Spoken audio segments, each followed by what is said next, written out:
Hello बच्चों, कैसे हो? Myself Prince Pandey. मैं बहुत बड़ी बड़ी बातें नहीं करूंगा कि मुझे 10 साल का एक्सपीरियंस है, 20 साल का एक्सपीरियंस है, क्योंकि आप मेरी उम्र देख के पता लगा लेंगे कि मुझे बहुत ज्यादा एक्सपीरियंस नहीं है।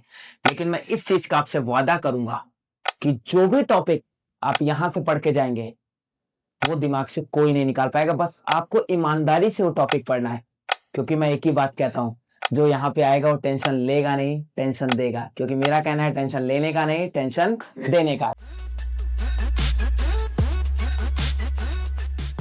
तो चलिए बच्चों, स्टार्ट करते हैं। आज का पहला टॉपिक हमारा रे डायग्राम, जो अच्छे अच्छे बच्चों का दिमाग घुमा लेता है। तो सबसे पहले हमें कुछ रूल्स जानने की जरूरत है कि रे डायग्राम के लिए हमें कौन से रूल्स यूज करने हैं। सबसे पहला रूल पहले हम यहाँ पे डाल देते हैं, रूल्स ऑफ रे डायग्राम। हमें इसके लिए 4 रूल्स आने चाहिए। पहला रूल क्या कहता है, अगर कोई भी एक हम मिरर बना लेते हैं, ये हमारा कॉन्केव मिरर है और इसी की तरीके से कॉन्वेक्स मिरर, ये हमारा प्रिंसिपल एक्सिस है। प्रिंसिपल एक्सिस पे हमारा ये पोल, फोकस और ये सेंटर ऑफ कर्वेचर। हमें इस चीज का ध्यान रखना है कि पोल से फोकस की जितनी दूरी होगी उतनी ही दूरी फोकस से सेंटर ऑफ कर्वेचर की दूरी। पहला रूल क्या कहता है, अगर कोई रे पैरेलल आ रही है, कैसे आ रही है? Parallel to principal axis. अगर कोई रे पैरेलल आ रही है तो पढ़ने के बाद आफ्टर रिफ्लेक्शन होना आंसर तो जाएगी फोकस से, पहला रूल।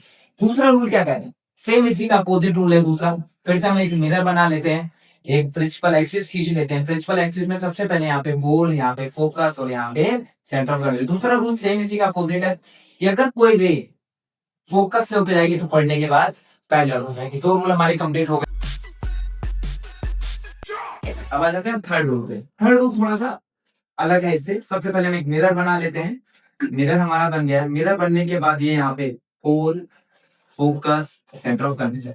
ये रूल हमारा कहता है कि कोई रे, यहाँ पे थर्ड लिख लेते हैं, कोई रे डायरेक्टली सेंटर ऑफ कर्वेचर से जाती है तो as it is centre of curvature से वापस आना चाहिए। क्लियर हो गया? अब इसके बाद last and final rule, last rule fourth rule क्या कहता है, ये रूल सबसे अलग है, इसको हम थोड़ा सा ध्यान देते हैं।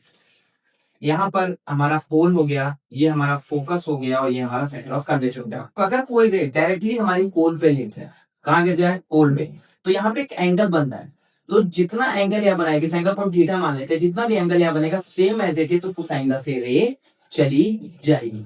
अब ये 4 रूल है, इन्हीं 2 रूल्स का हम यूज करके अपने सारे रे डायग्राम्स को कंप्लीट करेंगे। अगर आपको 4 रूल आ गए हैं, नहीं आए तो आप इनकी अच्छे से प्रैक्टिस कर लीजिए।